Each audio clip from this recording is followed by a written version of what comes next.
వ్యవస్థని ఇట్లా నిర్దాక్షిణ్యంగా ఒకే రోజు ఆలోచన లేకోకుండా మా జీవితాలని ఈ విధంగా రోడ్డు మీద నిలబడతాం కరెక్ట్ కాదు సార్. మీకు చేతులు ఎత్తి నమస్కరించి చెప్పేది ఒకటే సార్, మా ఎండీలకు కూడా మాకు పిల్లలు ఉన్నారు, మా భవిష్యత్తు ఉంది. రేపు నెక్స్ట్ మంత్ మళ్ళీ వాళ్ళకి ఫీజులు కట్టట్లేదు, స్కూళ్ళల్లో జాయిన్ చేసాం. ఈ బండి వల్ల మేము కొన్ని మంచిగా బతుకుతున్నాం సార్. ఈ రోజు మీరు దాని మీద దెబ్బ కొడితే ఎటుపోం, మేము ఏ పని చేసుకోలేము. ఒక్కొక్కళ్ళకి వచ్చేసి 35 నుంచి 40 సంవత్సరాలు ఉన్న ఎండీలకి ఈ రోజు మీరు ఈ బజార్ లాగితే రేపు నుంచి మా భవిష్యత్తు ప్రశ్నార్థకంగా ఉంది. దయచేసి మినిస్టర్లకు కానీ, సీఎం గారికి కానీ, నాదెండ్ల మనోహర్కి కానీ, పవన్ కళ్యాణ్ గారు కానీ మేము విన్నవించుకునేది ఒకటే, మా ఎండీల వ్యవస్థని మా బాధలు చూడండి సార్. సార్ లోకేష్ గారు 20 లక్షల ఉద్యోగాలు ఇస్తానని చెప్పేసి కూటమి ప్రభుత్వంలో మీరు గెలిచారు. ఈ రోజు 20 లక్షల ఉద్యోగాలు ఏమో కానీ ఉన్న ఉద్యోగాలు పీకేస్తున్నారు. మా ఎండీల వ్యవస్థని నడి రోడ్డు పాలు చేస్తున్నారు. మా ఉసురు మీకు వద్దు సార్.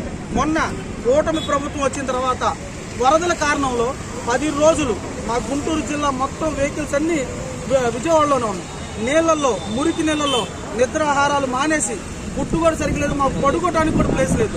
నైట్లు పగల్లో మీకే సేవ చేశారు సార్. చంద్రబాబు నాయుడు గారు మీ కూటమి ప్రభుత్వానికి ఒక చిన్న మచ్చ కూడా రాకూడదని మేము చేసిన కష్టం. ఆ రోజులు అక్కడి నుంచి వచ్చిన తర్వాత మాకు ఫేవర్లు వచ్చినాయి. చావు బతుకుల నుంచి మళ్ళీ బయటకు వచ్చాం. గవర్నమెంట్ కి నిబద్ధతతో సైనికుడితో చేశాం. ఈ రోజు మీరు ఆ విధంగా చేర్చుకొని మొన్న మోడీ గారు ప్రధానమంత్రి గారు వచ్చిన రోజు కూడా మా వెహికల్స్ అన్ని పెట్టేసి ఫుడ్ డిస్ప్యూట్ చేశాం సార్.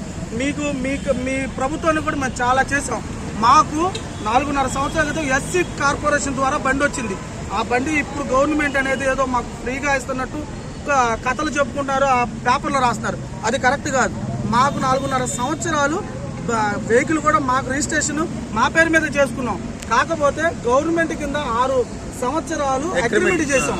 ఆ అగ్రిమెంట్ 2027 జనవరి దాకా ఉంది. దయచేసి మిమ్మల్ని మేము ఒకటే కోరుకుంటున్నాం సార్. మాది ఒకటే, మా ఎండీలకు మొత్తం ఒకటే నిర్ణయం. దయచేసి ఉన్న 20 నెలలు మమ్మల్ని కంటిన్యూ చేయండి. లేని పక్షంలో కనీసం మాకు వేతనం వేయండి. లేని పక్షంలో మీరు ఏదన్నా ఉపాధి చూపించండి.